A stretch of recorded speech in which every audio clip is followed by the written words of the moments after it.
Fala galera, sejam bem-vindos a mais um encontro aqui no nosso canal, o Pulso Nerd. E eu já tô com o coração na mão, porque hoje a gente vai falar sobre o fim de uma era. Estamos falando sobre o encerramento de uma das maiores sagas do entretenimento popular, algo que mudou a cultura nerd nos últimos 10 anos. E Stranger Things não foi somente uma série, foi um fenômeno que resgatou o momento de aventura que a gente achou que tinha ficado lá nos anos 80. Eu preciso que você lute.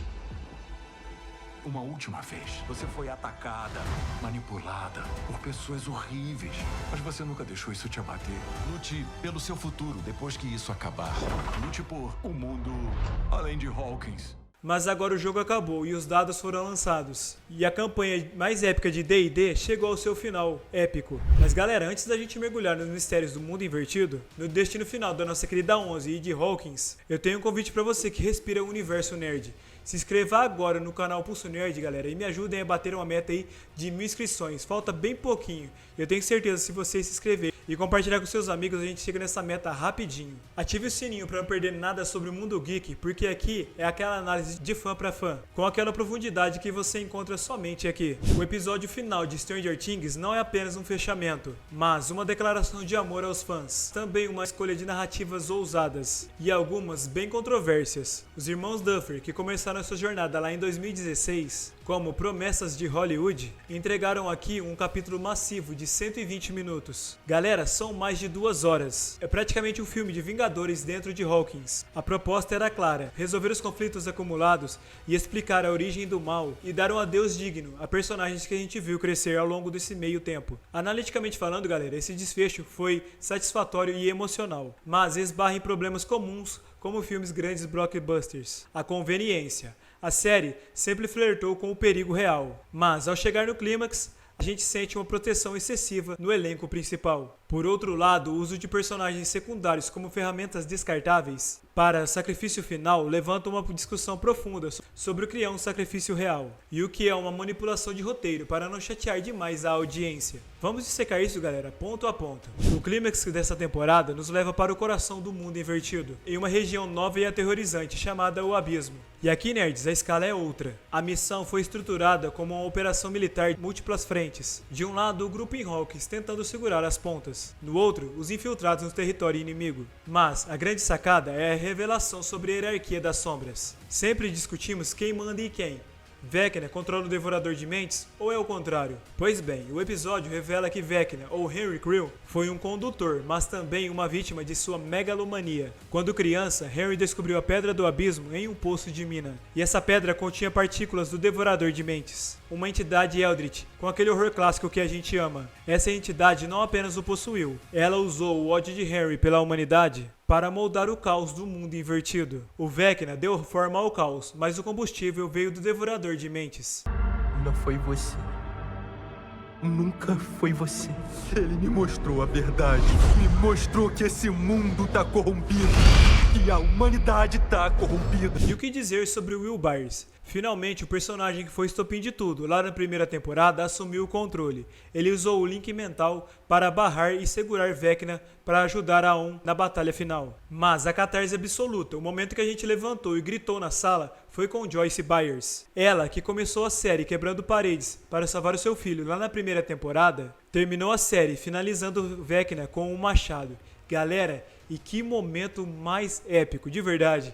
Você vê ali toda a raiva dela e também dos outros personagens envolvidos ali, cada um lembrando dos seus momentos de perda, de tristeza e tudo mais, enquanto ela segurava o machado e batia com muito ódio no Vecna. Agora, galera, a gente vai entrar em terreno espinhoso. A volta da Kali, lembra dela? A irmã da On da segunda temporada que muita gente, inclusive eu, torceu o nariz. Pois é, ela voltou e sendo sincero com vocês, a forma como ela foi utilizada me deixou com o pé atrás. Eu já tinha comentado também isso na análise do volume anterior. O roteiro a trouxe de volta como uma necessidade tática. Ela era a única a realizar ilusões potentes para enganar o exército e o próprio Vecna. Mas aí, galera, vem uma crítica ao roteiro. A Kali, ela foi introduzida apenas para ser o sacrifício final. Ela morre durante um momento com o Tony Kirkers no laboratório, protegendo a 11 e o Hopper. Foi cinematográfico? Foi. Foi emocionante? De jeito nenhum. Mas, analisando friamente a construção do arco, parece que os irmãos Duffer tiveram medo de matar alguém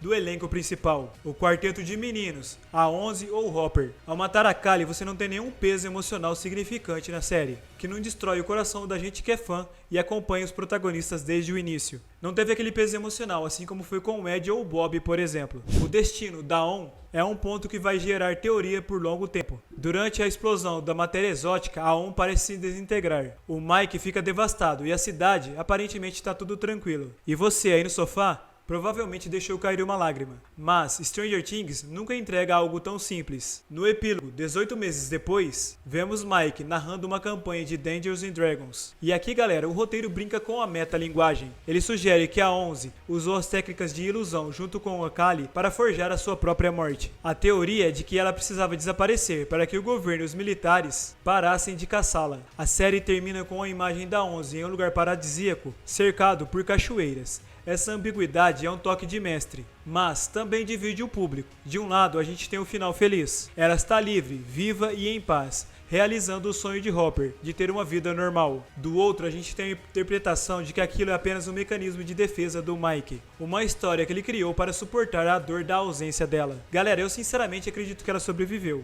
como a gente vê naquele final. E um dos pontos que mais ferveu na comunidade nerd foi a tal da imunidade de roteiro. Galera, a invasão do abismo foi uma guerra total. Monstros, militares, explosões. E ainda assim, o grupo principal saiu basicamente ileso. Steve caiu de uma torre de rádio. E em qualquer outra série de suspense ou horror, aquilo seria o final do personagem. Mas Jonathan simplesmente aparece e o resgata. Os irmãos Duffer já deram entrevistas dizendo que a série não é Game of Thrones. O foco deles sempre foi a vitória da amizade sobre o trauma. Galera, falando de forma friamente, quando você sabe que o personagem principal não vai sofrer, o perigo dos Demogorgons parece bem menos assustador, não parece? A transição da vida adulta é um salto temporal de 1 ano e meio. E aqui, galera, a gente tem resoluções bem importantes para cada um deles. Steve Harrington, talvez o arco mais maduro. Ele não saiu de Hawkins, ele se tornou treinador e professor da Liga Infantil. É o cara que encontrou o propósito em cuidar dos outros, mostrando de que não precisa de superpoderes para ser o herói local. Dusty, o cérebro do grupo, se formou como o orador da turma. Ele é o guardião da memória de Ed Mansell e da chama da amizade. Ele é a prova de que inteligência e o carisma são as armas mais fortes. Joyce e Hopper. O casamento finalmente está saindo.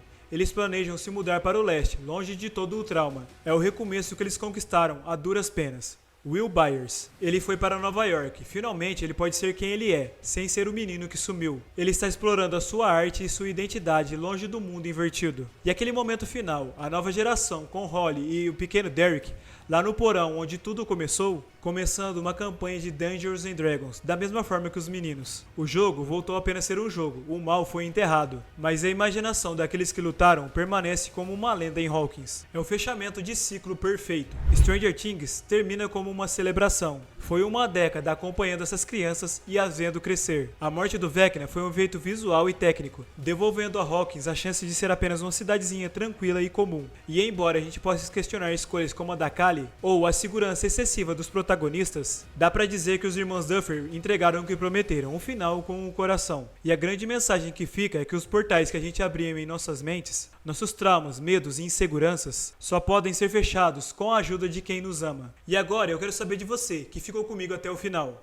A On finalmente conseguiu escapar e viver a sua vida na cachoeira? Ou você acredita que isso foi uma história de Mike para lidar com a perda dela? Aquele final ambíguo te satisfez ou você queria algo mais concreto e direto? Deixe os seus comentários aqui embaixo, vamos trocar ideia por lá. E pra você que chegou até o final, muito obrigado. Se inscreva no canal, me ajuda aí, galera, a bater a meta de 1000 inscrições. Ative as notificações para não perder nenhum vídeo. Meu nome é Márcio Roberto, obrigado por ter chegado até o final. Até uma próxima, valeu, fui!